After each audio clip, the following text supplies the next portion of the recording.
All right, y'all. What is up? Thomas is going to Flavortown. It looks like. Damn it. I was gonna fucking. I didn't think you were gonna start that early. I thought you were gonna fucking give it a little bit, and I was just gonna go like in the microphone because we weren't muted that whole entire time. I was gonna fuck around with it, but. Well, one thing is for sure: Thomas is not a fortune teller. That did not take place the way he thought it was going to. Might be. I'm the worst, man. If you're like, oh, I'm playing for this. This is what I want to happen. Then you throw me in the mix, and I'm just like, no. Instead, it's going to be like this because of my complacency and my laziness, or my inability to contain myself, and I just jump fucking into it. All right. Well, anyway, welcome to everybody in the podcast right now. This is our 200th show out of a series of 114, and it's dedicated to the St. Louis home for the totally fucked. All proceeds to the show will be going to aid in deadly affliction, frothing at the crotch. Who knew we'd still be alive after this long? Well, it's either that or inverted nipples, you know. Yeah, true. Yeah. Well, you know, I'm not going to complain about nipples. They're important, right? We all need them. They were a part of the process of us coming to be. Well, nurturing us. You could argue male nipples are not necessarily needed. Well, I mean, that's subject to interpretation. You ask the ladies at the Xanadu Male Review, and they may say, I'm happy that those things are there. You know? True. Those 80-year-old woman walking in on their walkers, that may have been the last blast of life that they got, and they were glad to see those nipples one last time. Dear me, dear my, Sonny. Those things are like fucking diamonds. Dude, so one of my really good friends was actually a world-renowned male stripper in the 80s. I believe I mentioned him to you guys before. May have him on the podcast one day because he is hilarious and knows how to talk very well. But unlike us. Yeah, unlike us. But he has told me many stories, and one that I have yet to ask him is just like, you know, what's it like when you just have these like really old ladies coming in there, and you still got to be like, oh yeah, you know, I'm that guy, you know, like, you know, you want this, like, yeah. How do you keep that charisma going when you're like, lady, please don't have a heart attack while this is happening, you know? Well, you do the Bill Clinton thing, like, I knew you'd be back. Yeah. You know you missed your daddy. Yeah, or do the whole thing like, the crypt keeper is in front of me. If I thrust too fast in the wrong direction, this could turn into a pile of dust. Yeah, but anyway, just it would be an interesting occupation nonetheless. Yeah, absolutely. So speaking of occupations, I'd like to bring up just a little something. Okay. I talked with Chad about this in private, and I believe I've become, they call me Hat Guy's official stream compilation editor. And the first one I'm working on is Resident Evil 7, where I take the footage from the streams, I compile it onto my own editing software here, and then when I finish that, I send it over to Chad, so either he or Nikki can add the finishing touches, like the intro, the outro, and stuff like that, and then they'll be posted on their channels here. So you guys like to be able to catch up with that, so that we don't have to keep going through archives and archives of streams, because I know nobody likes to do that, so that'll be a bit more convenience for the channel here. I think that it's going to be awesome, man, because, like, I get it not wanting to have to go through all of the streams that are hours. You know, we've started to do some of them 3 hours long. And, yeah, I mean, even if I like someone's shit, like, I'm super into their channel, I'm not going to watch a 3-hour stream that's already happened. Right. Yeah. Not to say that if there's people that want to do that, feel free. I just, for me personally, that's not what I'm trying to do. I'm going to turn my volume down, guys. There we go. I had too much gain on this shit. But yeah, dude, thank you for doing that. And I think that's going to be really cool. Absolutely, man. Hell yeah. So, fucking hell yeah. Yeah. And also, Nino and I were talking before the podcast today about a certain topic of, like, games that that had the promise of being good, but then turned out being a pile of shit. And the examples we came up with were like Brutal Legend, where if any of you have known that game, it's like the Jack Black game where it's like the heavy metal sword shit. Yes. You think it's going to be like this epic hack and slash kind of game and whatnot, but then it turns out to be like a sort of like a tower defense thing where you have to like build your own stages and keep these fucking enemies away, and it just becomes that for a majority of the game. Yeah, it just becomes fucking StarCraft all of a sudden, and I'm like, where is my heavy metal? God damn it. Where's my Judas Priest, for fuck's sake? Yeah, exactly. I'm trying to ride around, kill shit, and just listen to Judas Priest. Leave me be. I thought that Metal Jesus Rocks did a piece on that, and I thought he was talking it up like it was great. I mean, it's a fine game still, but those RTS sections, they just force you through them, and it just deteriorates the experience so much. Those are just like stages in the game? It's like just part of the game is this extra little mini game of bullshittery? Yeah, exactly. And it becomes like a majority of the game. With the guitar, and then it's like, hey, play League of Legends for no reason. Well, no, it's not even League of Legends. You at least move around in Brutal Legend, but it's like, it's still like managing your stages and whatnot. Like, you still run around, but you still have to like manage your stages and such, and that gets kind of monotonous after a while. Well, if you don't like it, don't play it. That's all I can say. Fuck that shit. Yeah, true. But there's tons of games like that just they seem very interesting in the beginning, and then like they have a certain mechanic that's like, oh, that's really interesting, but then they leave that by the wayside in favor of some other dumb bullshit. And that just makes the game 10 times worse. Yeah, I know an example of that. I streamed this game on Thursday called Trek to Yomi, which is a new game on Game Pass. It's like a samurai kind of game. It's like the side-scroller samurai game. I don't know if anybody's played that yet. And I've seen it. Immediately when I started playing it, I already could tell the story beats. Like, oh, the student loses his sensei, and then he gets older, and then he loses his wife or something. It's like... Fucking, I already knew what the hell was going to happen. And in the stream, you can watch, it's only an hour long, but it's like, you can see halfway through it, I'm literally falling asleep while playing it, so I had to keep waking myself up. I wasn't even saying nothing. Were you really falling asleep? Yes, I was. I was like, my eyes were drooping shut. I was just like, keep myself awake and shit. You should totally make a highlight video of you falling asleep on stream and just be like, this is my thoughts on this game. Saying nothing. I don't know how interesting that's going to be. Dude, trust me. Like, self-deprecating humor is like some of the best. Some of the funniest shit I've ever done is at my own expense.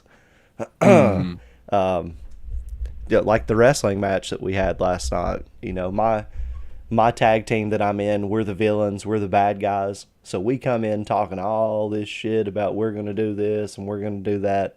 So then when the good guys show up, we're like, oh shit, we got to get out of here. Yeah. We're like Bulk and Skull, you know, from Power Ranger.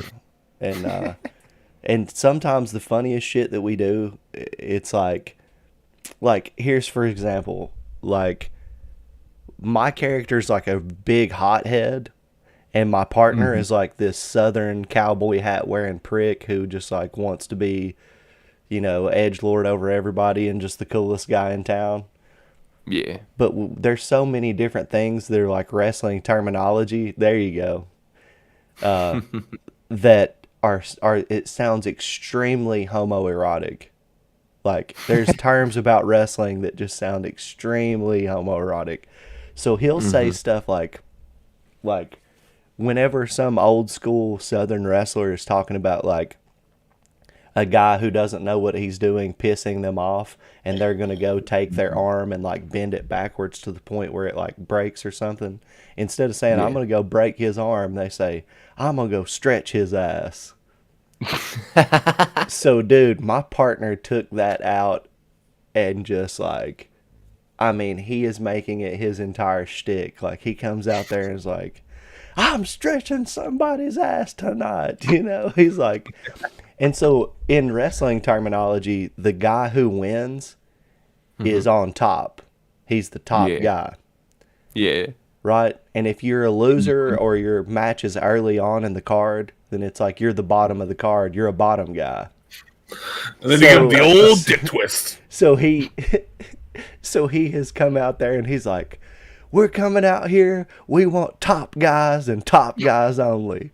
We're not bottoming for anybody. Listen right here. I'm going to stretch somebody's ass. I'm going to have them writhing in pain, sweating all over the campus. What the fuck? And so to his character, you know, he doesn't see any of this as sounding homoerotic. He's enraged. He's mad. And he thinks he's talking the maddest smack in the world. And he did this one thing where he was like, I'm going to grab the bull by the horns. And then he did like this kind of motion with his hands. And it's just like, I'm grabbing the bull by the horns. And it's just hilarious, right? So, you know, we talk all of this shit and cause all these problems. And we'll jump people in the middle of their matches. They'll be up on the rope trying to do something. We'll shake the ropes, cause them to fall down, and just start stomping them like 3-on-1. And so by the end of the night, it's happened a couple of times. And then they just have to beat the holy hell out of us at the end of the night, you know. And so we broke some tables. We fucking I broke a ukulele over a man's back who was wearing a horse mask last night. Nice. Yeah. It was Yeah, fun. Steve, yeah. It was fun, but I can barely walk. I hurt my left foot somehow, but yeah. Also, apparently, Cuddly Rappy was making wanted posters of us in the Discord. Dude, I actually saw Nikki showed me those on Discord. I wrestled Saturday and Sunday night, so I haven't been able to be online like that. But I saw Quackers. He put a duck, and Quacker was like, "Why won't you use my actual picture? Here's my actual picture." And Rappy was like, "Nah, I like the duck better." Yeah. Yeah, the duck's funnier. Yeah. And he was only $10 too. Yo, I really like to go in Discord and see y'all talking shit. That's so funny. It's so funny. But yeah, Thomas, so like the self-deprecating humor is good. Like in my wrestling, it's rarely me getting my jokes over on somebody else. It's usually them making me look like an idiot, which then you're in control of how big of an idiot you look like if you're the one doing it, you know. But I'm telling you, dude, falling asleep during a video game would be the funniest review I've ever seen. Especially if it's real and you're not acting, you're actually falling asleep. Yeah. That's beautiful. Yeah. You don't see AVGN doing that shit. You don't see anyone doing that, dude. You could start your own channel just like Sleepy Time Gaming. Fucking, what do I think of this? Oh. Well, you know what? I actually had an idea, like elliptical gaming, where I get one of like those elliptical machines, and I spend do a full 30-minute rep trying to do something difficult in the game, and if I can't beat it, then Wait a minute. Are you talking getting on exercise equipment and playing a video game? Yeah, I've actually done that before. Years ago, I had this elliptical machine, and I played like Bioshock on there. It was actually pretty fun. I'm trying to think. Who was that dude that had like the afro and did all those exercise videos and shit? Richard Simmons? Richard Simmons. Yeah, you could be the Richard Simmons of gaming. Just put on like a sweatband on your hair. Get one of those midriff shirts. And left, then turn, then right, no stop.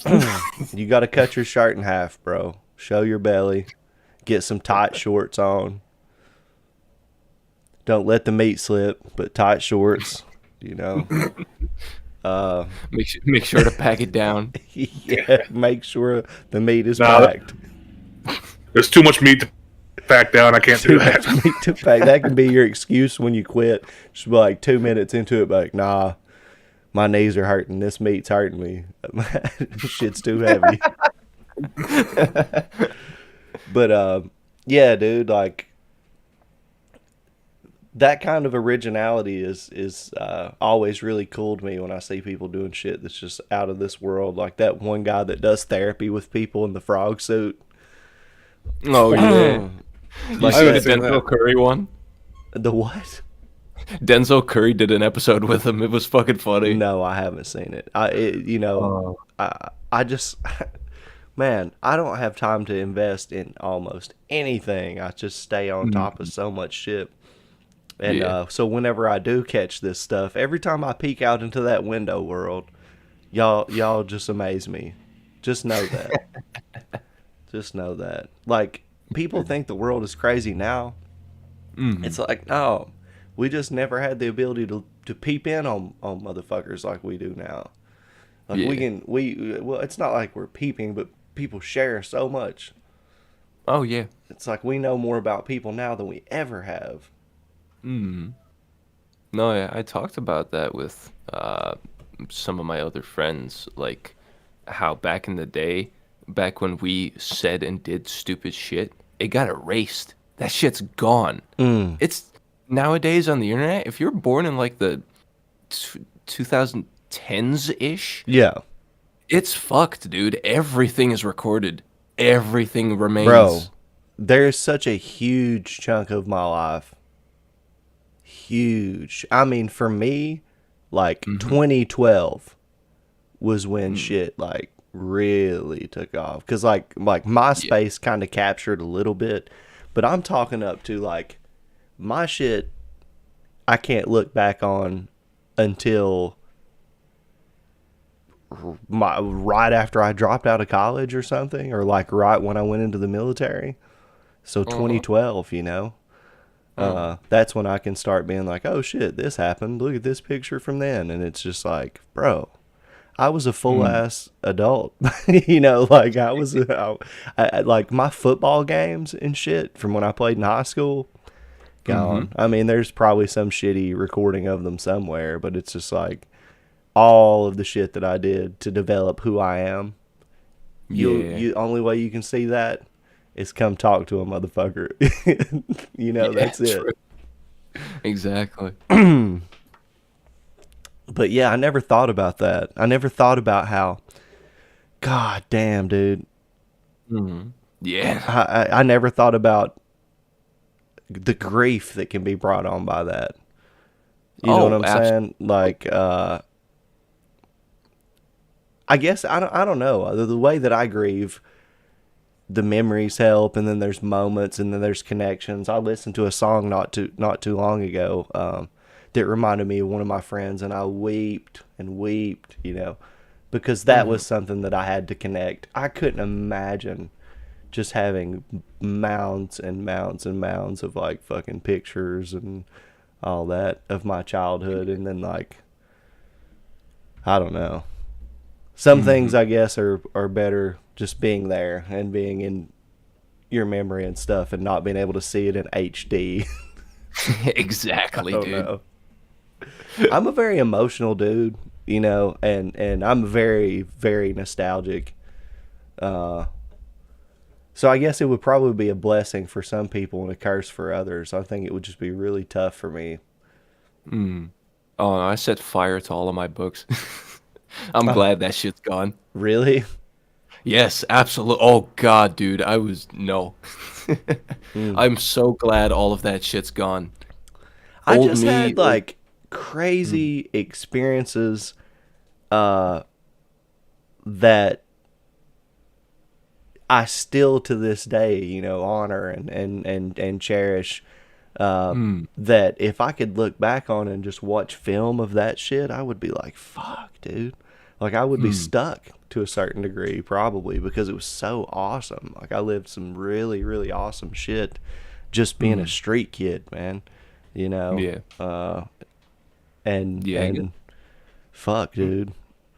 Yeah, I guess it just depends on the kind of life you had, because it sounds like you had a good, like, childhood. It was bad, dude. It was really bad, but, like, my friends made it everything. Yeah, there's some nostalgic thing to it, whereas for me, it's more like, yeah, I don't want to think about that. I just don't give a shit anymore. I'm not that anymore. I'm me now. Is trying to rip the door open. Have y'all been hearing this? No, I haven't. No, I haven't heard nothing. This motherfucker just opened the door. He picked the lock. Change them. Dude,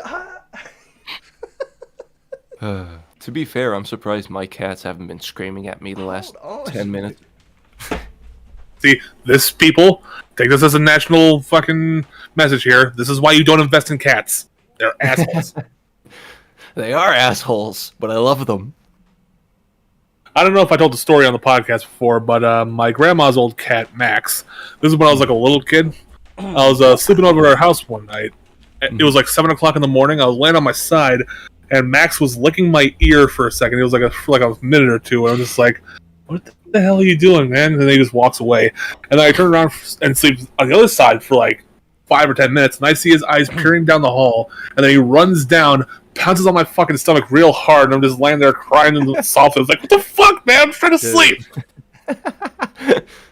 Like, animals will assassinate you. They don't give a shit. Especially if they're like, bro, don't you remember you need to give me food right now?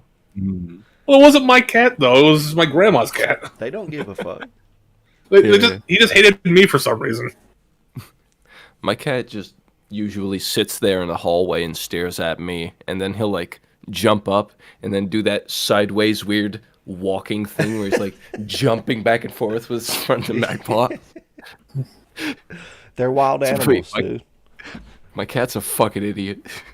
They're wild animals.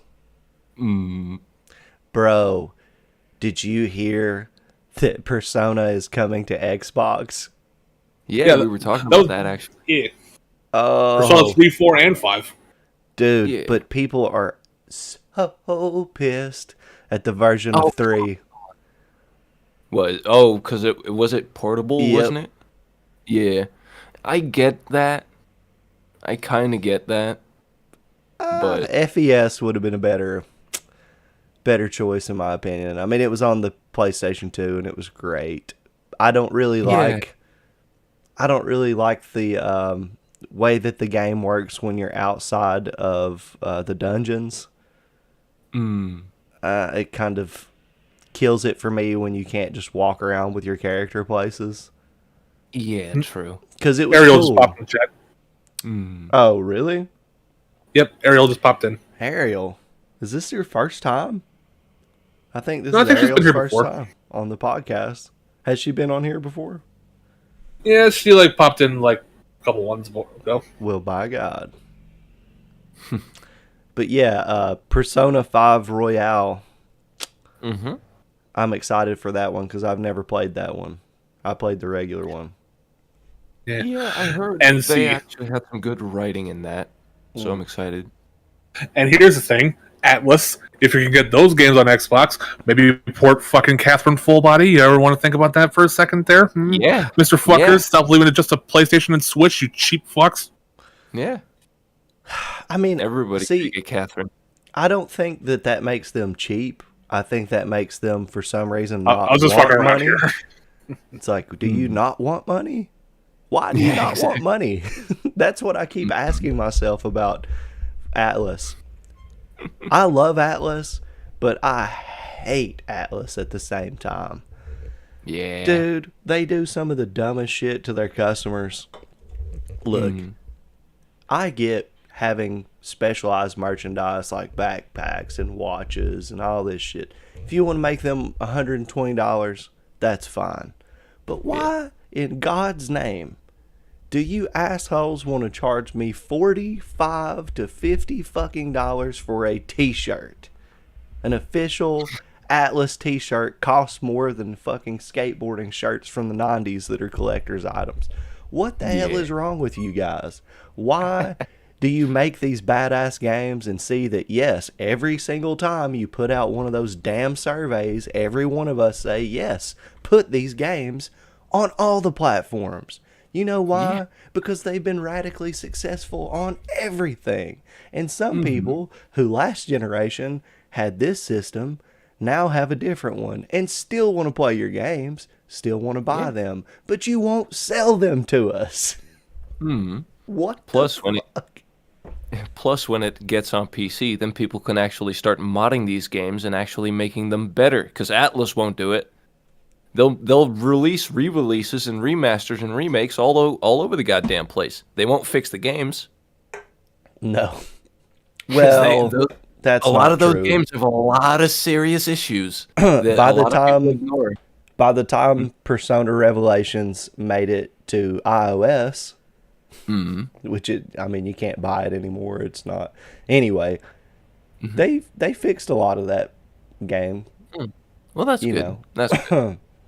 I just see a lot of times, especially recently, I just see them re-release these games that have some pretty big flaws in them sometimes, and they just... Oh, Warning Page Gaming dropping a buck on us. Hey. Thank you, sir. Greatly appreciated. Yeah. What was that foundation you said that was going to, Thomas? What? I fucking went. You forgot the fucking fake charity, you son of a bitch. He threw you a phone and you dropped it. No, I got it. It was the St. Louis Home for the Totally Fucked. There it is. All right. Thank you, Warning Page Gaming. All right. What were you saying, Annapolis? Oh, no, I was just saying, like, just the way that they release shit is baffling because everybody screams at them, like, listen, fix these issues. And they're like, we'll see. And then they re-release a game or remaster or whatever the fuck. And instead of fixing shit, they add some more fan service on top of it and pretend like that's fixing the game. Yeah. And that's really Not where really. I have... Yo, I got a question for you. I saw on the release that it said it was going to be on Windows. Does that mean that it's going to be on Steam? The Persona games? Yeah. I'm assuming, yeah. Because that's where I'm thinking. I mean, it's not like you're just going to download it from the Microsoft store and play it on your fucking PC, right? It should be on Steam or something. Yeah, I'm pretty sure it's going to be on Steam. That it's PS5 and Steam. Yes. So that's good. Well, see, that answers the beck and call of all these people who have been going on. I mean, I have seen people screaming at the top of their lungs about getting Persona 5 on Steam since it came out, pretty much. Yeah. Well, I think the Persona 5 on Switch people are louder. Oh, God. I don't think there's more of them, but they're louder. Because all the Nintendo elitists are so used to, after the fucking 3DS, having everything SMT on the Switch. Or not on the Switch, but just on a Nintendo system. And it's like, dude, isn't there enough exclusive shit on Nintendo? Like, honestly, Nintendo has some of the most recognizable exclusive characters of anybody. Like, they're probably number one for that, in my opinion. Do we need to give them SMT also? I don't think so. And to be quite frank about it, they could start making games that look better on other systems that Nintendo, like a Switch, can't play. Like, could you imagine fucking Nocturne remastered the way that they did Final Fantasy, like where it was an action RPG and with fucking just insane graphics, where you could see like the walls like pulsing and fucking like, you know what I mean? Just they could make it insane. Not even Final Fantasy. Just give it to Blue Point. They remastered Shadow of the Colossus and it looks amazing. Yeah, I'm just saying the mechanics where it's like an action RPG. That game, Nocturne as an action RPG, would be fucking crazy. Oh, fuck yeah. Like actual controllable demons on the field and shit. Yeah, that game is pretty intense and very grindy. And the appeal of the settings, not so much. But the story's great. Oh, it's fantastic. Which is kind of weird considering Nocturne is way more gameplay focused. Like, Digital Devil Saga came out. That was more the story focused game. Yeah. Nocturne was more the gameplay focused. And Nocturne turned out to be the most amazing thing ever.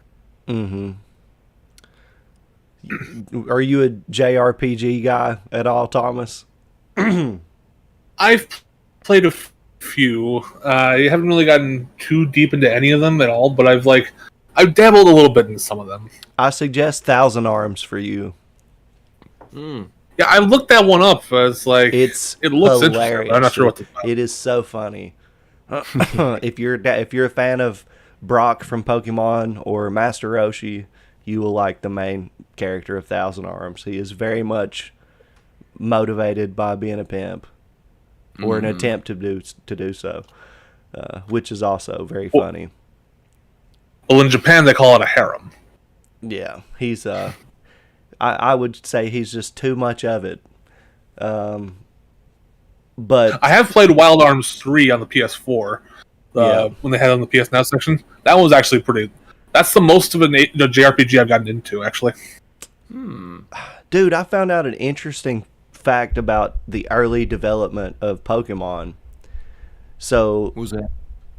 the creator of Pokemon said he was initially thinking about making the battle system and the reward from battle to be similar to this card game that he grew up playing, where the winner would take some of your cards. It was like a trading card game, and like if you lost, he got to pick a couple of your cards he was taking, and he was going to put that into Pokemon, where if you lost, the person that beat you would take some of your Pokemon. And he was like, after doing it a few times, the pain of losing Pokemon you had raised and doing things, he was like, I couldn't do that to people. So he changed the whole thing. But dude, what a mechanic. Dude, that has to be like a mod or a ROM hack, because that would make the game so hard. Like, just imagine you're getting ready to go against a gym leader and you've grinded your team and you've got it ready, and then you lose like 2 of your main guys. It would make the game so much harder. Yeah. Also, no, Ariel, I didn't fucking fall asleep. She was looking over here, looking at my phone. She's like, Thomas fell asleep, must have drank too much mead and passed out like a good dwarf. First of all, I don't have any mead in my house. I would have liked to. Second of all, I was just looking at the chat going down here. But it just looked like I was sleeping because I was looking down like this. Like, So if we were Lord of the Rings characters, I would see this as like, I would be Gollum. We got Thomas as Gimli. We've got the Legolas over here with the long hair, skinny dude. I knew it was going to be Legolas. I'll take it. Well, it's because, like, where you're from, long hair, skinny dude. Yeah. I'm true. just like a mountain troll out here in the mountains of Southwest Virginia, Thomas has got the long hair too, and the little bit of a beard going on. He's got the Gimli for sure. The red beards, dude, we're cursed. I would imagine maybe Thomas and I would both be dwarves with our red beards. Because they had a lot of red beards. I want Gimli's beard, that son of a bitch. Giant bushy motherfucker. when Aragorn's pulling him up, when they're in the mines of Moria, when he's pulling him from falling, don't grab the beard. He's like pulling him. That shit was great. dude, have you played those Lord of the Rings games on PS2? You goddamn right. I've got them sitting right over there. Yeah, my favorite one was the Third Age, like that Final Fantasy one. They're like the turn-based RPG. It's a very good one. That one I spent a lot of time on as well. And also there was this one. I don't know if anybody remembers the plug-and-play shit, but there was one Lord of the Rings game called Warriors of Middle-earth where you had like this sword as a controller and you had to like slice it shit like there. I used to have that, and it was some of the weirdest shit to calibrate. Yeah, a lot of that stuff just really pissed me off.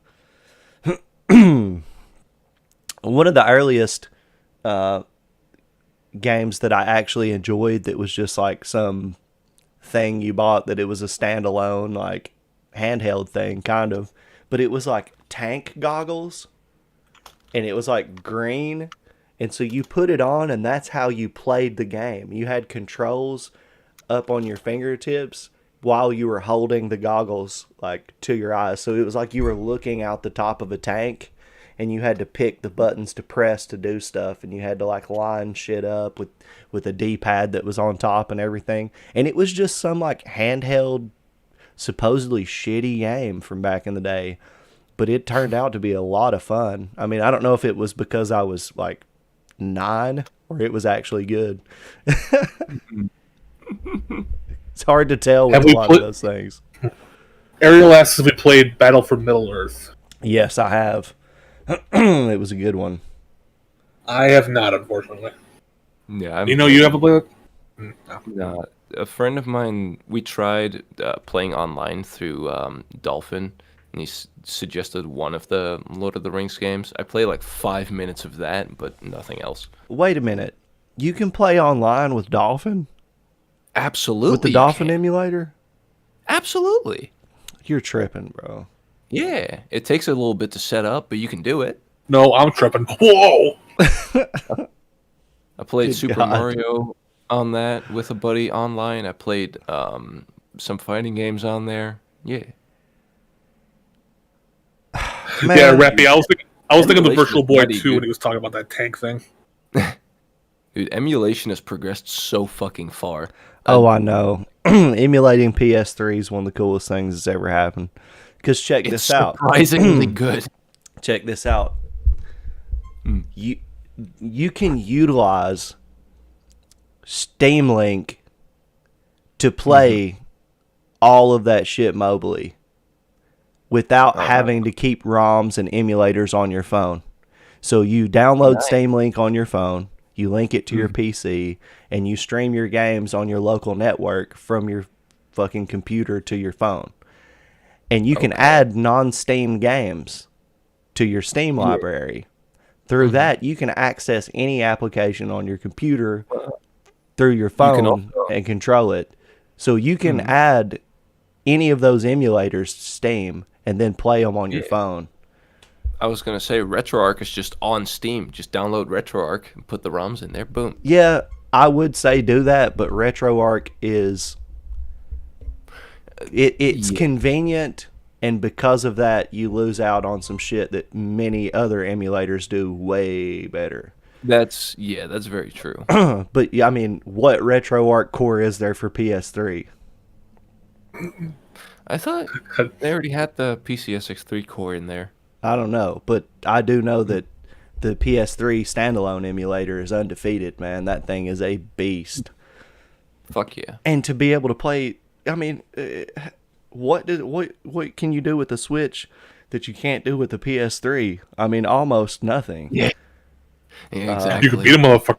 I mean, of course, there's those Nintendo games that only Nintendo has, and it just is what it is. But again, that emulator exists too. But anyway, you just add that shit to your Steam Link, and bang! Like even 5M, I play 5M on my phone, dude. Like no problem. Like beautifully well played. You know, it doesn't give me any issues. And that's just over the local network with fucking Steam Link. Fuck yeah. That blows my mind, dude. To be playing modded GTA on my phone, laying in bed, I'm just like, bro, why is this happening when I'm 30, man? Why? Yeah. Why couldn't I have this as a child? God damn it. Yeah, I'm 33 too, so I shaved off some years, but anyway, yeah, man, shit's getting crazy, and I think it's only going to get more bizarre.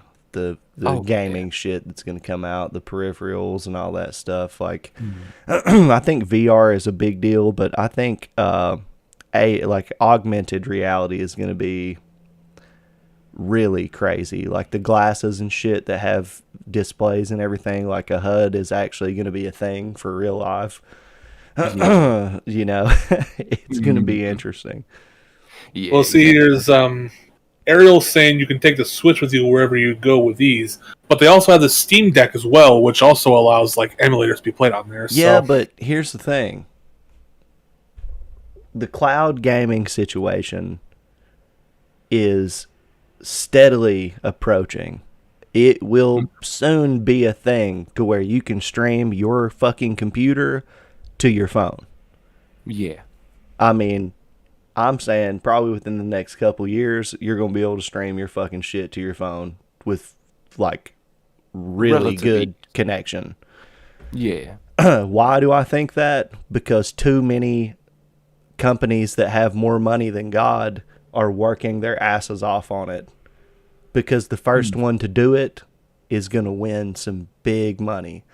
Because you got to think, dude, if Xbox could promise you right now that you get Game Pass, you can download an app on your phone, and you don't need to buy a system anymore. You can cloud stream games from $15 a month at max speed perfectly every single time. Yeah. Who is ever going to do anything other than that? Like, I'm saying, like, if you don't have a system, you don't have a PC, are you going to go and buy a gaming console when you can pay $15 a month to play all the brand new games? Probably not.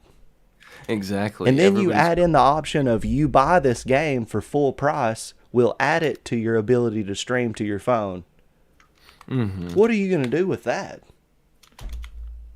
Yeah, exactly. Get a banana? I don't know. You better hope you can replicate it real quick. Mm-hmm. If I'm the banana or the game?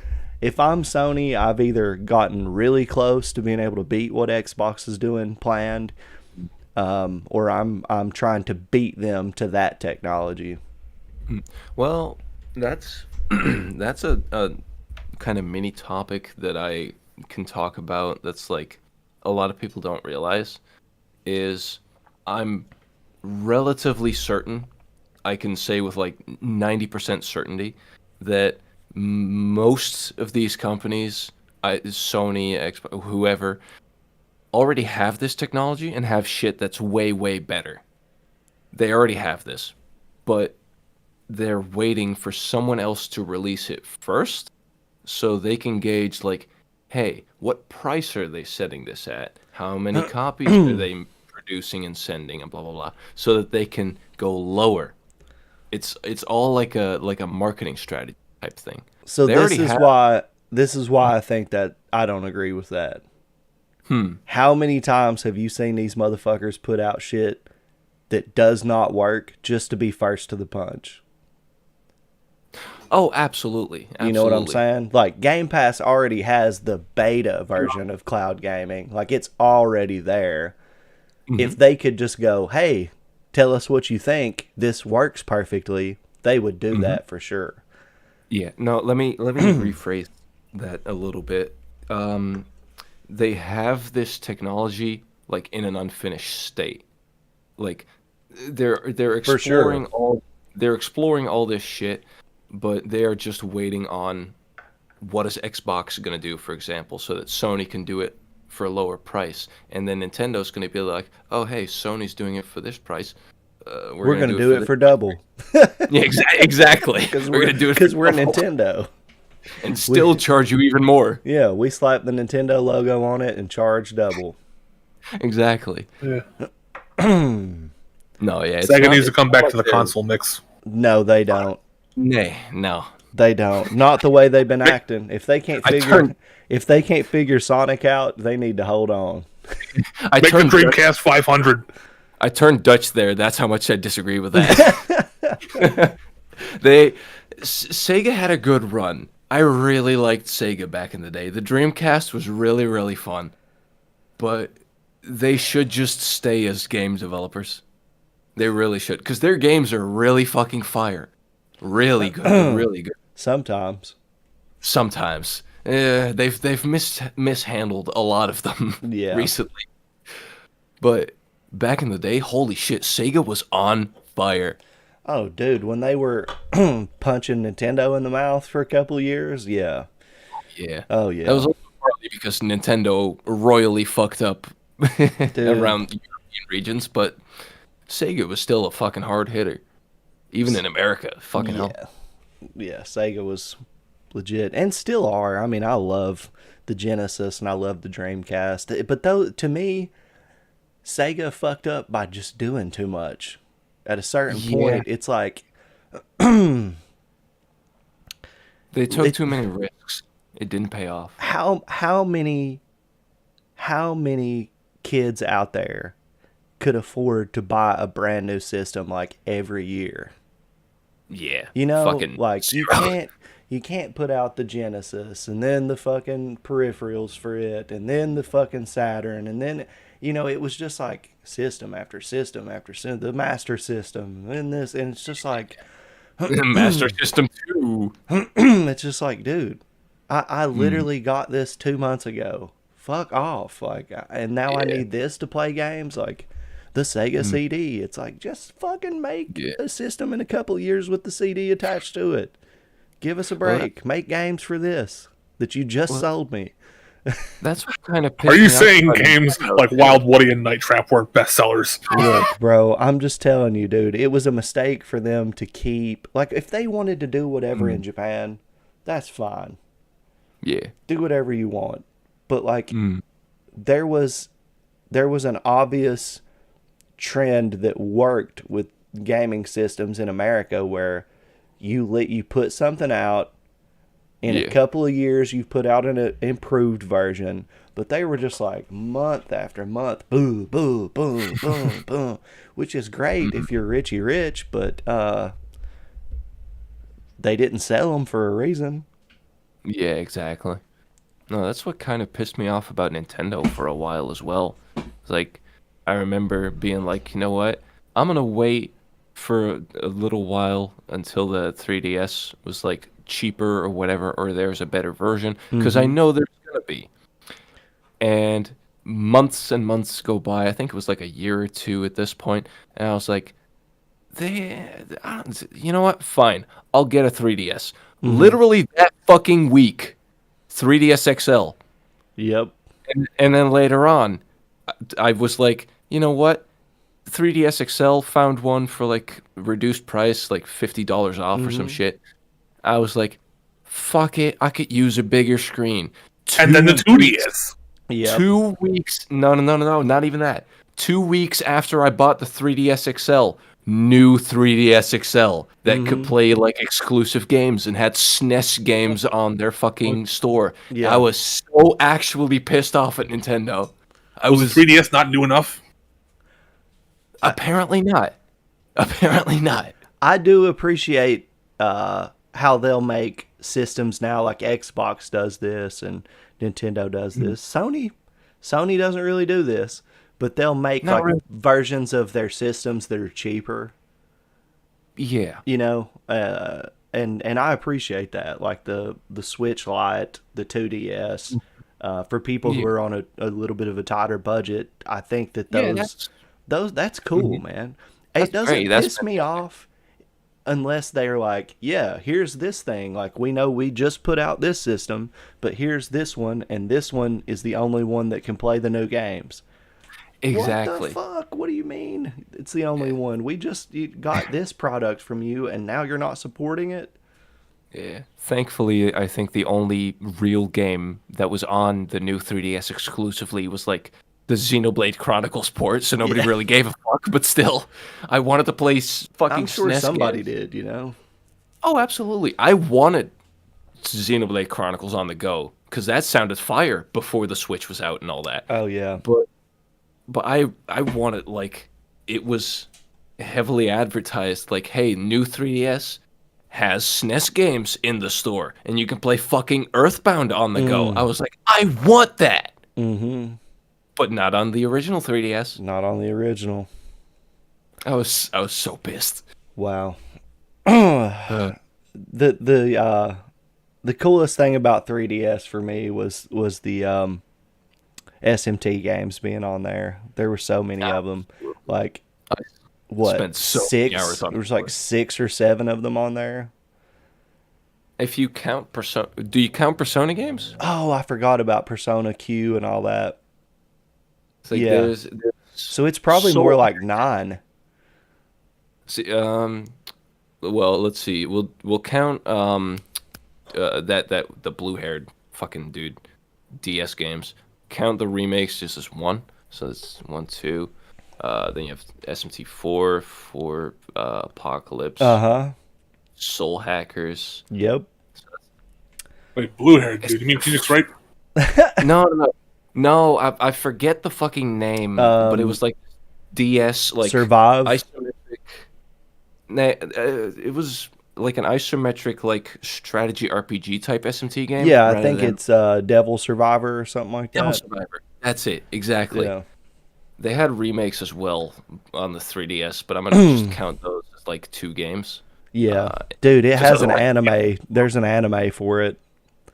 There's an anime for Devil Survivor as well. And it's let like the other SMT anime. The Persona ones are so bad. Dude, Persona 4, the anime, Teddy kills me, man. Like, that character's voice, and Morgana, too. I know people who love Morgana, and I'm just like, dude, these fucking things. Like, if they would just shut up, it would be so beautiful. I do like the protagonist in the Persona 4 anime, though. Oh, when they get to the fucking strip club dungeon, that whole scene, oh shit, that's so funny. Yeah, it's pretty funny. I'm I'm a big fan of all the other characters, and I even don't really hate like Morgana or Teddy that much in the game, but in the show, it's relentless. They just talk and talk, and especially Teddy, his voice is just like, let me smack this fucking guy. Yeah. I was gonna say, let me smash. No. No, that'd be my answer. Yeah. Have you seen any anime adaptations to video games that boggle your mind, Thomas? Not ones that boggle my mind. I remember seeing the Afro Samurai one. That one was actually pretty good. Yeah. Actually, the Yakuza adaptation is also. They have Yakuza adaptations?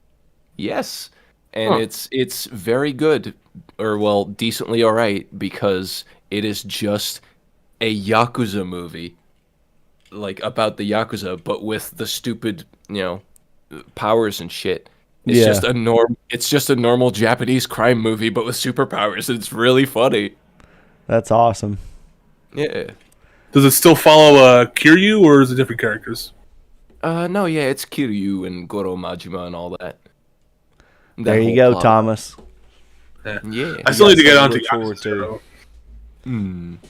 Also, I saw the Monster Hunter movie, and it sucks shit. Don't watch it. It does. There's like the whole thing with Monster Hunter is you hunt cool big monsters with a giant fuck off sword.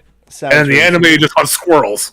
They have maybe 3 fights in the whole movie, and 2 of them are with guns. What? And it's the most boring monster designs too. Nothing could ever be worse than Dragon Ball Evolution, though. That's very true. I have yet to see anything be so fucking trash. What were they thinking with that? Dude, I know exactly what they were thinking. They were thinking, we have this IP, it sells itself, we don't give a shit what anybody thinks. This is our chance to make a movie. We're making our movie. And it's like, no, your movie sucks. It's nowhere near as good as what was originally written and the way that Dragon Ball actually goes. Good job thinking that you're awesome. Reality says you're not. Well, it's the same fucking Avatar movie as well. Oh my god, that was a dumpster fire. Why not just write? Here's what I don't understand, right? Hear me out on this. Yeah. If I have the backing of a major studio, they're wanting to make a movie with me. I want it to be successful. All the things you hope for when you're working on a project. Yeah. Why do I say I want to use this IP and then get creative and make up my own story? Why isn't it just let me make up my own story? That's what I want to do. We don't even need, you can save money and we can put that into the budget to make an awesome movie if we don't buy the rights to this IP, because I'm not actually going to use it anyway. Like, why not just tell them you're going to make your own fucking movie? Don't waste your time buying the licensing for Dragon Ball because I'm not going to use it. Yeah, Why? You set yourself up for a backlash from the fans, obviously. And I'm talking about, dedicated fans for Dragon Ball. Yeah. But you're going to absolutely fucking fail at trying to write something better than Dragon Ball with the same characters. Trust me, they tried with GT and you see how that worked out for them. Exactly. It's just like and the guy who created Dragon Ball was wanting to help. And he said that after a couple of times, he realized what was going on and just fucking left. Yeah. I mean, it and this wasn't like pre-Blade either. This was like Blade had given a view of what these cartoonish comic book superhero type movies can do at the box office, right? You know, Blade fucking saved Marvel as a company.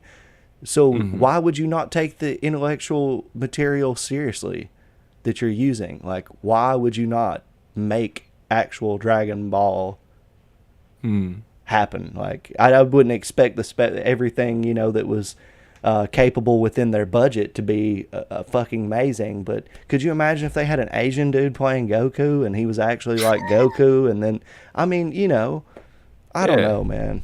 But no, they gotta whitewash him. Yeah, that was disgusting, man. That whole movie was trash. Piccolo looked stupid as shit. I mean, it was all dumb. It's always like there's always like this one extreme side and then the other. One is like they make a movie or a game or whatever with this IP and they make too many references and it's not funny to anyone who is like isn't like deeply connected to that.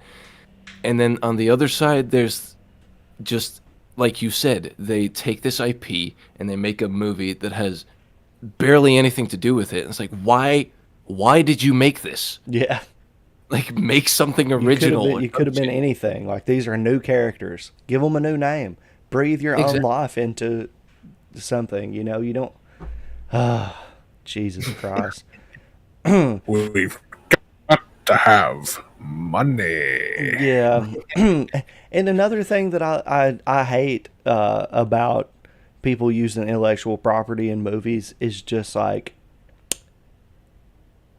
whenever you have something like the Lord of the Rings that's getting ready to come out for Amazon, you know, when they're not covering any of the shit that was in the fucking in the movies, in the Peter Jackson films, why would you not piggyback off that and just make your shit prequel material like The Hobbit, because they're going like pre-Hobbit shit even, right? So like, why would you not just do a continuation and like show respect for what was already out there instead of like trying to create a whole new thing? It's like there has never been a more faithful film adaptation to Tolkien than that.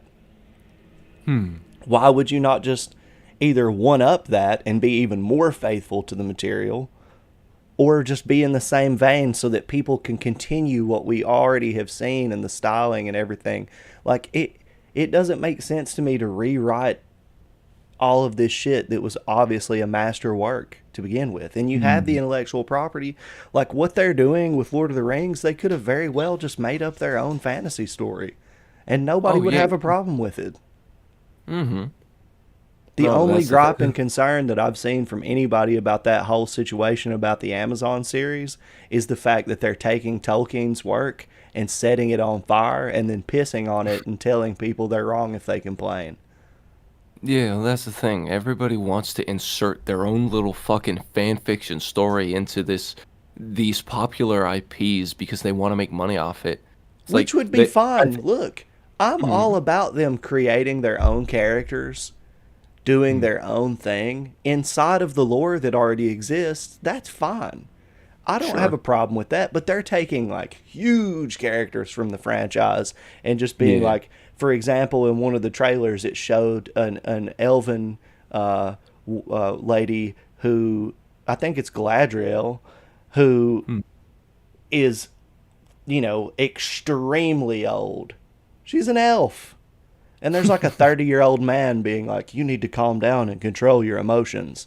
A human man is going to tell this ancient elven fucking witch she needs to calm down and control her emotions. She's like wiser than everyone around her, you know, like, and it was always portrayed that way. She was even able to control herself when tempted by the ring in the books. It's like, please, why are you doing this? You know, like, why are you doing this? There's just like no answer aside from I'm just gonna do whatever I want with these action figures. Woo. You can do. There's no answer aside from he's human explaining. Yeah. You can do whatever you want, but have some goddamn respect for the original source material. And if you don't, then why use it? Exactly. If you don't use it. And if you do use it, fuck you. Yeah. Hope you get boycotted. So interesting stuff. Well, yeah, and to expand a bit on the changing scripts a little bit, like you were talking about. One of my favorite filmmakers is Ralph Bakshi. If anybody doesn't know who he is, he used to make a lot of those adult animated films in the 70s and 80s and shit like that, like Frisk the Cat, Heavy Traffic, and all that shit. In 1991, he made a film called Cool World, and people call that like one of his worst films there because the plot made no sense. The thing is, I heard a story about that Ralph actually had a different script to go off of, where like the story would actually make more sense than what we actually got. But apparently somebody on the publishing side of like the movies, like one of the movie publishers, they apparently wrote a different script behind his back and then tried to slip that in there. And from what I understand, Ralph punched the guy in the face for doing that. Yeah. Well, I mean, there's been plenty of examples of, companies, production companies, taking an artist, employing them, telling them to create, and then when they do, they go, oh, we are not artists, but we're going to tell you how to do your job. Don't do it like that. And it's just like, could you imagine if corporate entities had made Eminem stop what he was doing?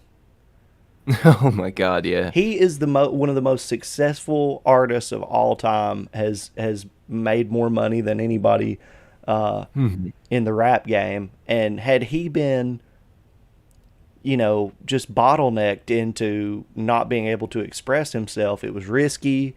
It was a lot of times really jacked up, the stuff he was saying about a lot of different kinds of people and stuff.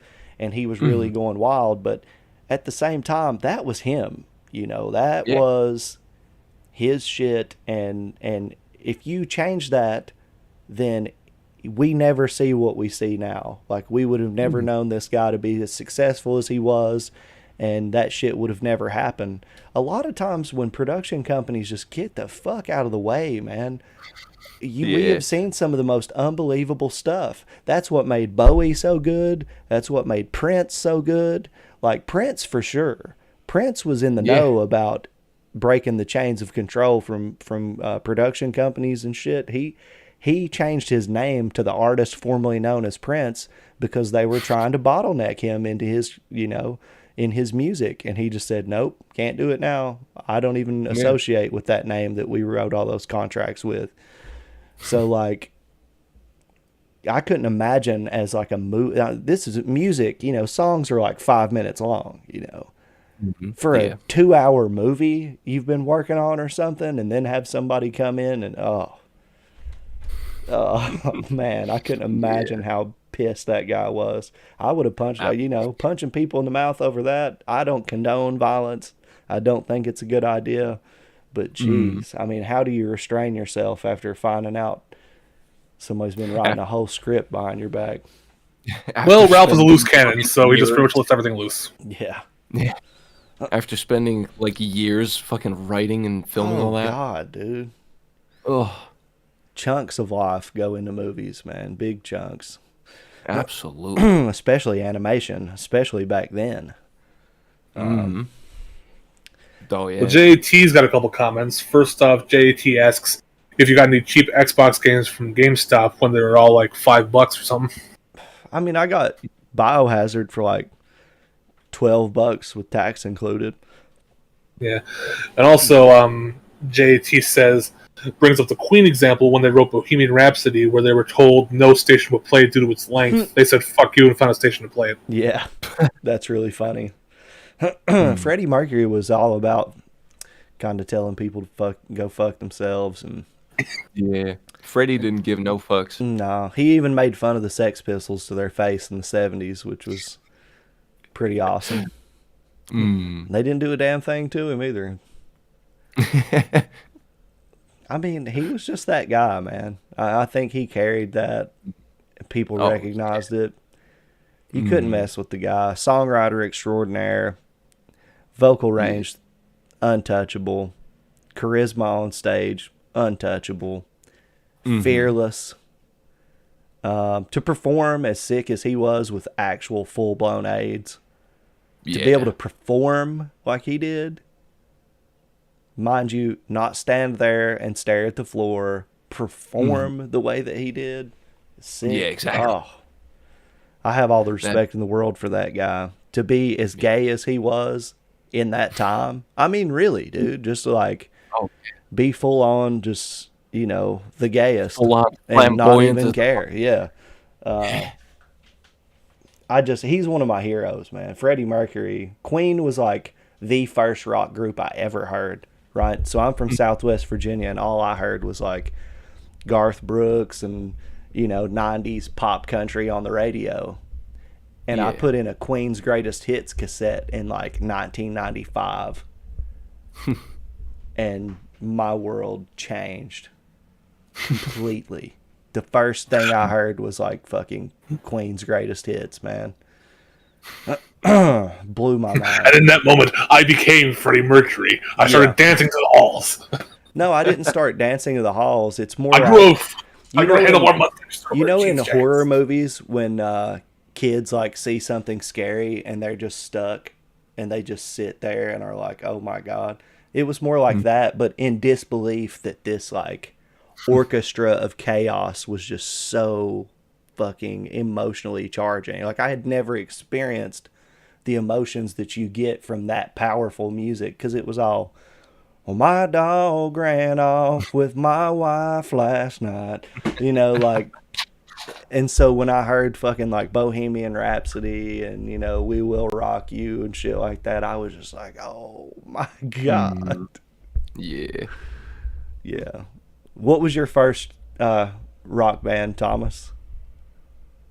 Oh, that's a tough one, because my dad introduced me to a bunch of rock bands. I can't remember which one he introduced me to first. I want to say probably AC/DC. Mm-hmm. Yeah, but it was mostly metal that he introduced me to. Yeah. It was like Metallica, Slayer, like the big four bands and whatnot. Yep. That was mostly what he showed me there. What about you, Nino? And he also had like... I was a Motorhead kid growing up. That was the first? Motorhead as well. Motorhead was the first? Motorhead was the first. Holy shit. And it was fucking wild. I loved it. Yeah. The first metal band I heard was Metallica. Enter Sandman. Yeah. Yeah, I guess... Yeah, I don't know if you would classify... I don't think Lemmy even classifies Motorhead as metal. I think he classified as more... more as punk. Jesus. Yeah, they're in the vein of punk for sure, especially when they started, because they started like in the 70s. So, yeah, they would have definitely been punk back then, because metal was a bit slower back then. Yeah, I guess metal. They were just so fast, you know.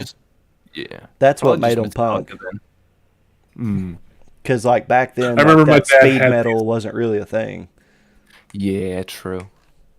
Yeah, I remember my dad had these like mixed CDs or shit. Sorry, yeah, he had these mixed CDs, and then on one of them he had like Ray Charles Mess Around at the end of it, just to throw people off. I love Ray Charles. Yeah, Ray Charles is the shit. He used to tell me how he used to live in an apartment. He used to play like weird fucking songs on the answering machine so he could get the telemarketers away. Oh yeah, like he played like Ren Stimpy music on there. Just like, dude, I'm starting to get out of it now, but I used to have this supreme irritation with Jamie Foxx because he did that Ray Charles movie in like 2004, and then for like 5 years afterwards, he just became Ray Charles. He wore the glasses like Ray Charles, played piano in everybody's music videos and sang, and I'm just like, dude, you did a great job playing Ray Charles, but you are not Ray Charles. And it just felt like he adopted Ray Charles's persona and then like went out there and did that. She'll take your money when I'm in need. It's like that is Ray Charles. Like, why? stop. The movie's over. Like, I don't know, man. I'm just a huge Ray Charles fan, and I felt like that was so disrespectful. Like, could you imagine if I went and played, like, I don't know, if I went and played, like, Eminem, per se, in a movie, and then I put out a rap album, and I've got a zip-up hoodie with a beanie on, and I'm like, you know, Mom Spaghetti is across my chest, and I'm like, no, I'm me. Yeah. No. There's only one Ray Charles, God damn it. Mm-hmm. You know? But I'm starting to get over it.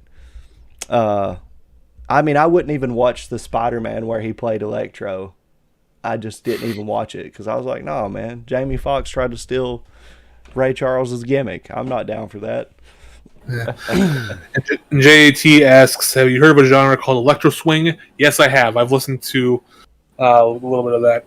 In fact, one guy I think you should react to, Chad, I've mentioned before, Will Ryan from DA Games. He's got a couple electro swing songs based on a couple games. It's actually a really fun genre to listen to.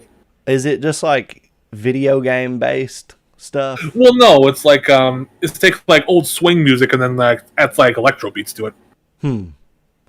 Interesting. It works out surprisingly well. Dude, there's so much out there.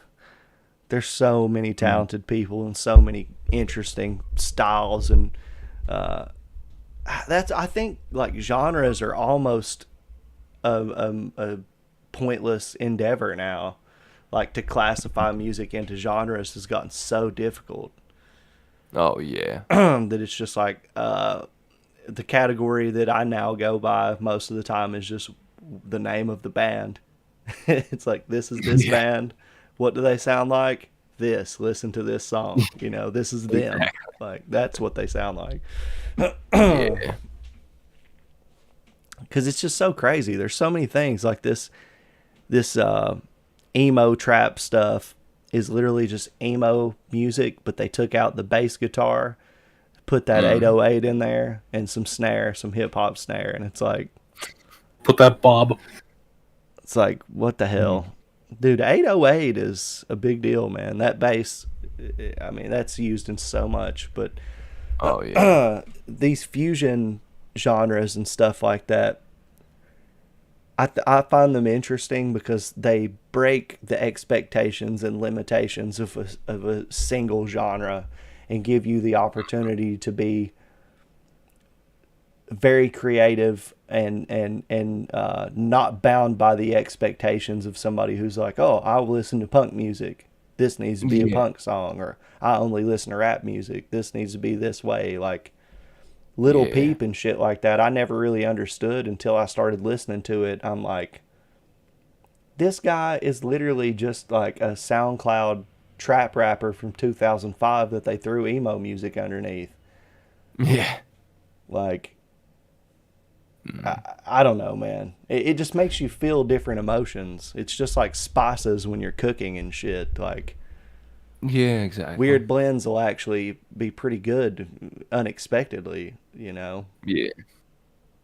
Yeah, plus, I mean, if we're going to classify bands by, like, every single little genre or subgenre that they kind of sound like sometimes, we'd be here for fucking decades sometimes. This is Swedish death metal mixed with Enya, mixed with fucking K-pop. No, dude, it's just fucking this band. Who cares? Band, yeah. I mean, that's essentially what big metal is. Yep. Yeah, true. Or Ladybeard. Oh, Ladybeard. I love that shit. You know Ladybeard's a professional wrestler? Yes, I do. Pretty awesome. Watched the whole interview with him. He's a great dude. Dude, I would love to have a wrestling match against Ladybeard. Oh, fuck yeah. It would be amazing. But, hell yeah. Yeah, dude. Music is one of those things that's just like very specific to each band, unless they're intentionally trying to be somebody else, at which point I get lost. Yeah. That loses my interest. Yeah. And I mean, there's clear, like, lines sometimes. Like, of course, you have the pop, then you have the hip-hop, and then you have the jazz and the blues. Exactly, and the heavy metals and all that. But then you get to all of these little subgenres and people like mixing and matching Mm-hmm. all different kinds of styles. It's a fucking mess. You know what it is? It's music. Yeah, That's yeah. I guess those what big genre is umbrella this? Music.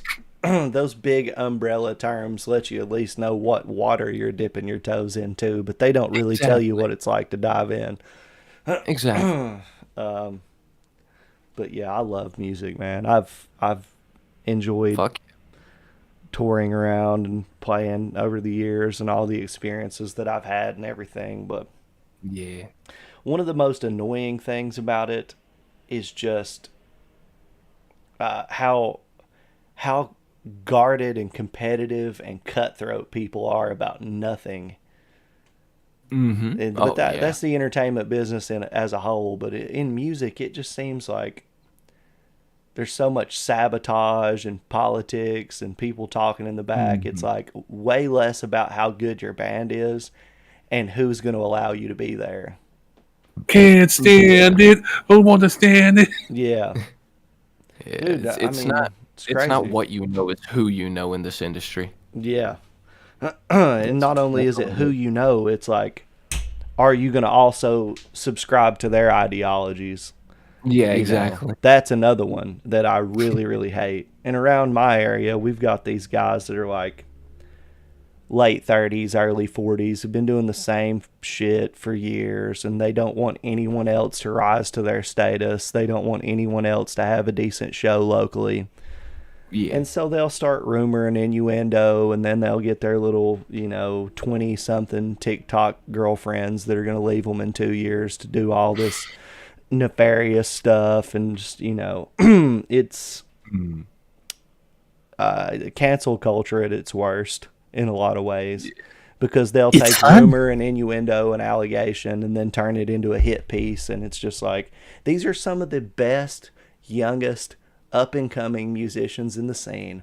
How convenient that you seem to have some dirt that you want to throw on their name when you guys Yeah. are Exactly. old, falling off, and in 10 years nobody's going to give a shit for sure, because you guys are going to be so old that nobody's going to come out to this. Yeah, your dick's disintegrating. You have no eyesight. You're gonna lose your leg. You just And fucking. already are in some cases doing those things. Like, I'm serious, dude. And they're trying to act like they're the ones on the up and up and on the know, and the oh, we subscribe to all this new trendy shit because our girlfriends are like half our age. And it's just like, no, guy, you look like A rapist. one of the simpins. Yeah, yeah, Look like you could be my dad. yeah. Fuck, get out of here. It's not good, but those are the ones who will really fuck shit up for people. And I've seen it Yeah. happen here recently in my area, and I'm just like, oh my god, dude, you guys are really killing the vibe of a good thing. Yeah. But doesn't that happen in every form of entertainment now? It Oh, seems like absolutely. if you're not the elected one, if you're not the chosen brainchild, and you seem to like become successful, then it's Hmm. time to assassinate your character, because we want our person that we picked to be in your spot. Even though Oh you yeah. earned it, you're not the one we picked. Mm-hmm. 100%. They want to be in your spot or higher, so most people are just gonna fuck you over the second they get a chance. Yeah. And I've seen it to where like people get things that they have no control of used against them. Like, Oh yeah. it's supposed to be wrong to be like, you can't do this because of your ethnicity. It's supposed to be Hmm. wrong to be like, you're from this type of background. Like, if somebody is competing with me to like get onto a show or whatever, and they're just like flat out better than my band, and they're like better than me at wrestling or Yeah. whatever, and they get this spot over top of me, and they Yeah. just so happen to be incredibly wealthy, they Yeah. earned it. I mean, what are you gonna Exactly. say to that? Like, but I Mhm. I know people who would be like, nah, that guy's killing it. He's rich and he's doing this. I'm gonna give you this opportunity because he doesn't need it. Mm. But he worked his ass off for it. Why do I want his spot? Just Yeah. because I could use the money is a good reason. But if the show's gonna be better because that guy's on it, then you better book him. Yeah. You know, I would rather raise my stock by being associated with that guy and working a lower spot on the card or on the bill. And like, so take it for a band example. If these guys are already successful, but they're badass and they're going to draw a huge crowd, book them as the main event. I will play as an opener for these guys, you know, because that's going to help me out. They're awesome. Yeah, but there's some people that'll be like, why are you giving these opportunities to these big bands and all this? They're doing so good. We could use that. You know, it's not always the case that it's a bad thing to have somebody that's successful around when you're not. Yeah. Are they better than you? Yeah. They deserve it. But there's been many times where there are bands who completely suck and who aren't better, who get those opportunities, and it's because their noses are between some cheeks, you know. Like, that does also happen. But there's some people who want to bitch about no matter what, if they're not the ones on top, everybody's screwed up. Of course. Those are usually also the people that their music is completely dog shit. It happens that way sometimes. But not us here. Not us here. We're sponsored by Diet Dr. Pepper, for fuck's sake. Diet Dr. Pepper. When are we gonna get that beautiful Yakuza cover? Can we plan that for the next one, maybe? Possibly. I have to find a way to do it. Did you watch it yet, Nino? I believe I have. Thomas's beautiful vocal stylings. Yeah, I watched that. The man singing in straight up Japanese. I was impressed. Don't know what my challenge is going to be for tonight once again. Captain Omni with the $5. Anyone catch the Starfield reveal Bethesda did? And if so, thoughts on the 1,000 explorable planets. There he goes. Wait, they have 1,000 explorable planets? I didn't hear that. I watched the trailer and all that. But yeah, thank you, Captain Omni, for that donation. You are the man with the plan. And supporting this podcast supports everyone on this podcast. So you're helping everybody out here. Greatly appreciate it, my dude. Yes, sir. If that is true, 1,000 explorable planets, which I highly fucking doubt, they're probably not going to have a whole lot of content in it, or at least not a whole lot of good content. Like, didn't they say the same thing about No Man's Sky as well? Yeah. No Man's Sky. Boy, oh boy. Every planet procedural. Every rock procedural. Every Ruffles ship procedure.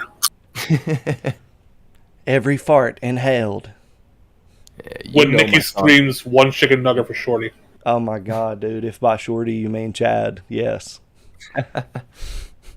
You know my thoughts about Bethesda. Well, if by chicken nugget you mean cricket, then yes. Yeah. But Bethesda is a company that I have a huge love-hate relationship with. Like, obviously, Elder Scrolls is my jam. Obviously, Fallout is my jam. Yeah. But at the same time... They did announce another Fallout 76 expansion. Woohoo, can't wait. Is that game even worth it? That game is apparently still alive. No, it's not worth it. I know people that play it and enjoy it. Several, in fact. Yeah, those are online freaks. I don't talk to those kinds of people. The online freaks. You're talking to online freaks right now. What are you talking about? Yeah, for real. No, I mean, like, we're not good enough for you. Those are people that like genuinely really enjoy put a lot of hours into multiplayer shit, and that is not the Fallout audience. Yeah, like, leave me alone and let me put hours into something. That's exactly. I didn't understand that aspect about Elder Scrolls Online. I did not understand why they didn't just make a game like Skyrim that was open world. And obviously, like, if you want to control the money and the situation and everything, just make it more difficult to steal shit. Make it easier to get caught. Like, make it harder to fight things. You know, make the game just like a lot of the shit OP if you want people to have to grind to beat things. Like you don't have to make it first person. Like I don't want that. Yeah, but that is what kind of like annoyed me a little bit, I guess, with Elder Scrolls Online, because like Fallout going online multiplayer, whatever, you can kind of see that giant wasteland, go explore. There's all these different dudes doing all their own shit. With Elder Scrolls, it's very much you are the chosen one. You get to go to Mount Sugmadic to fight dragon lick balls. Yeah. And then you go online, and then you see hundreds of people in a neat line, just waiting for you to finish talking to the NPC so they can talk to the NPC and get told how much of a great, awesome warrior they are. Like that's so immersion breaking. That's so stupid. Yeah. I like to imagine that in real life with just a guy who just stands there as an NPC all his day, and he has to see a line of 1,000 people. It's like, fuck, like 500 people already here. It's like, you are the greatest judge of the world. You're fucking. It's like an inhaler or something. You're the fucking damn. Just like the biggest yes man of all time. Yeah. Exactly. But he just dies after like 697. Oh my god. Craziness, guys. Crashes. But we're at like an hour and 30 minutes almost, and I've got to eat some breakfast. So my fat ass is gonna hop off here because I'm hungry as hell. No worries. I do appreciate y'all. This was a great podcast. We got to talk about some interesting things, bitch about some things, which is one of my favorites, and catch up again. It's good to see you guys. Tonight will be interesting. Don't forget about Golf with Friends if you guys are interested. So we'll be doing that after the Resident Evil stream, as we have. Thomas has played a couple times. So you're doing that on Xbox, right? Because I have it on PC, but it's not crossplay. It's not? No, it isn't, unfortunately. What the hell? I can get you a key. It's like $4 or $5. Yeah. Thomas, are you able to play on PC? I wouldn't be able to buy it. No, I don't have enough. Okay. For that. Yeah, we'll figure it out, and maybe we can do like alternate platforms. Like we'll do like PC one week, and then the next week do Xbox, and see if we can rotate it so that people can play. Sure. Yeah, we've been doing that, but we also have been thinking about maybe doing something else. Maybe we can do another game that way that's more accessible to everybody. Right. Yeah. Anyway, we'll be figuring that out because I have no clue. And my hungry ape brain is just like, me need to eat. Go eat now. But we'll thank figure you it out guys. later. Appreciate y'all very much. Appreciate everyone in the chat. Thank you for the donations, guys. We really appreciate that because it helps us keep the thing going. Any final words? Don't follow strange men into dark alleyways. Don't believe the air conditioner. Also, don't believe the air conditioner. All right, talk to y'all later.